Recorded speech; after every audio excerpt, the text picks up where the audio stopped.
আসসালামু আলাইকুম, সবাইকে রমজান মোবারক।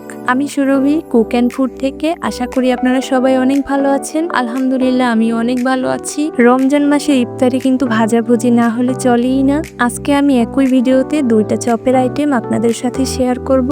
আজকে আমি একই ভিডিওতে আপনাদেরকে দেখাবো আলুর চপ ও ডিম পেঁয়াজুর চপ। প্রথমে আমি এই ফুলকো ফুলকো আলুর চপের রেসিপিটা আপনাদের সাথে শেয়ার করব। তো চলুন আলুর চপের রেসিপিটা দেখে আসি। প্রথমে আমি একটা বাটি নিয়ে নিলাম, দিয়ে দিলাম 1 কাপ চালের গুঁড়ি, আধা কাপ বেসন দিয়ে দিলাম। এখানে আপনারা চালের গুঁড়ির বদলে ময়দাও ব্যবহার করতে পারেন। আমি চালের গুঁড়ি নিয়ে নিলাম, দিয়ে দিলাম স্বাদ মতো লবণ, আধা চা চামচ রসুন বাটা দিয়ে দিলাম, পরিমাণ মতো আদা বাটা, হলুদের গুঁড়া আধা চা চামচ, আধা চা চামচ মরিচের গুঁড়া। এখন অল্প অল্প পানি মিশিয়ে ব্যাটারটা তৈরি করতে হবে। খেয়াল রাখতে হবে পানি কিন্তু একেবারে ঢেলে দেওয়া যাবে না, অল্প অল্প করে দিতে হবে। একেবারে পানি দিলে ব্যাটারটা পাতলা হয়ে যাবে। ব্যাটারটা কিন্তু ঘন করে করতে হবে। আমি আরো একটু পানি দিয়ে দিলাম। ভালো করে ব্যাটারটাকে গোলাতে হবে যাতে দলা না থাকে। ব্যাটারটা কিন্তু আমার ভালোভাবে গোলানো হয়ে গেছে। এখন আগে থেকে সিদ্ধ করা 4টা আলু নিয়ে নিলাম। আলুগুলোর খোসা ভালোভাবে ছাড়িয়ে নিব। আলুগুলোকে ভালোভাবে মুধে নিব, আলুতে জানি দলা না থাকে। ভালোভাবে মিশিয়ে নিব। আগে থেকেই তেলে টালা 4টা শুকনো মরিচ নিয়ে নিলাম। শুকনো মরিচগুলোকে ভালো করে ডলে ডলে গুঁড়ো করে নিব। গুঁড়ো করা শুকনো মরিচ আলুর সাথে ভালো করে মিশিয়ে নিব। আমার মিশিয়ে নেওয়া হয়ে গেছে। এখন দিয়ে দিব ঝুরি ঝুরি করা ডিম, দিয়ে দিব পেঁয়াজ বেরেস্তা, দিয়ে দিব পাঁচফোড়নের গুঁড়া। এখন সবগুলো ভালো করে মিশিয়ে নিব। এখন একটু আলু ভর্তা হাতের তালুতে নিয়ে গোল গোল করে আলুর চপ আকারে শেপ দিয়ে নেব। সবগুলোকে একইভাবে গোল গোল করে শেপ দিয়ে নিলাম। এখন চপগুলোকে ভাজাভুজির পালা। চুলায় একটি প্যান নিয়ে নিলাম। প্যানে পরিমাণ মতো তেল দিয়ে দিব। তেল গরম হয়ে গেলে চপগুলো একটা একটা করে বেসনের ব্যাটারে ডুবিয়ে তেলে দিয়ে দিব। আমি একের পর এক সব চপগুলো দিয়ে দিব।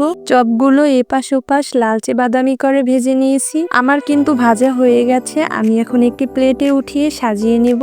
আলুর চপ তো অনেকেই অনেকভাবে বানায়, কিন্তু এই আলুর চপটা খেতে কিন্তু খুবই মজা হয়েছিল। আর এই রেসিপিটা বানানো কিন্তু অনেক সহজ, কম সময়ে কম খরচে। রেসিপিটা কিন্তু ঝটপট বানিয়ে নেওয়া যায়। যারা নতুন রাঁধুনি তারা কিন্তু ট্রাই করে দেখবেন। এই রেসিপিটি আজ এই পর্যন্তই। পরের রেসিপিটি আপনাদের সাথে শেয়ার করব। চলুন দেখে আসি। রমজান মাস ছাড়াও এই ডিম পেঁয়াজুর চপটা আমি সবসময় বাসায় বানিয়ে থাকি। এই চপটা আমার বাসার সবাই খুবই পছন্দ করে। চপের জন্য প্রথমে আমি এখানে 2টা ডিম নিয়ে নেব। বেশি চপের জন্য আপনারা আরো ডিম অ্যাড করতে পারেন। প্রথমে ডিম দুটোকে আমি এভাবে ফালি ফালি করে কেটে নেব। এখানে আমি একদম কুচি কুচি করে পেঁয়াজ কেটে নিয়েছি।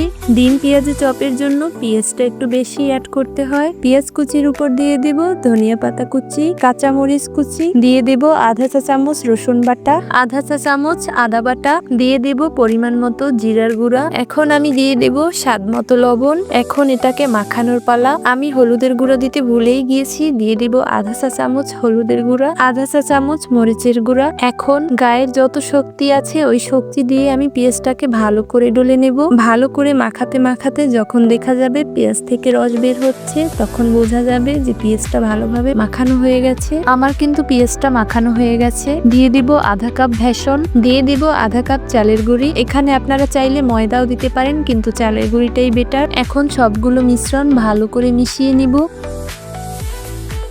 মিশ্রণটা কিন্তু ঠিক এইরকম আঠালো হবে। আমি হাতে মুঠি করেছি, দেখুন এটা কিন্তু ভেঙে যায়নি। আমি কিন্তু কোনো পানি ইউজ করিনি, আর পানিটা ইউজ না করাই ভালো। এখন আমি চপগুলোকে একটা একটা করে শেপ দেব। চলুন একটা দেখে নিই। প্রথমে আমি পেঁয়াজের মিশ্রণটি হাতে নিয়ে এখন আমি পিস করে রাখা কাটা ডিম পেঁয়াজের ভেতর দিয়ে দেব। ভালো করে 2 হাত দিয়ে চেপে মুঠি করে নেব।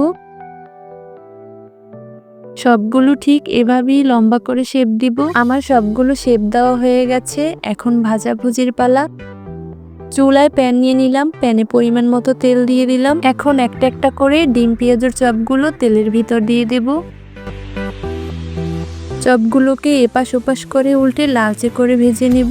আমার কিন্তু লালচে বাদামি করে ভাজা হয়ে গেছে, এখন আমি উঠিয়ে নিব। আমি একটা প্লেটে উঠিয়ে নিয়েছি। চপগুলো দেখতে যেমন সুন্দর, খেতেও কিন্তু অনেক মজা। আর চালের গুঁড়ি দেওয়ার জন্য এই চপটা কিন্তু বেশ কুড়মুড়ে হয়েছে। এই চপটা আমার বাসায় কিন্তু প্রায় বানানো হয়, আর এটা কিন্তু কোনো ঝামেলা ছাড়াই খুব অল্প সময়ে তৈরি করে খাওয়া যায়। আর এই ডিম পেঁয়াজুর চপটা আপনারা বাসায় কিন্তু অবশ্যই বানিয়ে খাবেন। আর আমার এই দুইটা আইটেমের রেসিপি আপনাদের কাছে কেমন লেগেছে অবশ্যই কিন্তু কমেন্টে জানাবেন। ভিডিও ভালো লাগলে লাইক করে দিবেন। চ্যানেলে নতুন হয়ে থাকলে আর পরবর্তী ভিডিওর জন্য চ্যানেলটিকে অবশ্যই সাবস্ক্রাইব করে রাখবেন। আবার অন্য কোনো দিন অন্য কোনো নতুন ভিডিও নিয়ে আপনাদের সাথে দেখা হবে। ততদিন পর্যন্ত সবাই ভালো থাকবেন, সুস্থ থাকবেন। আল্লাহ হাফেজ।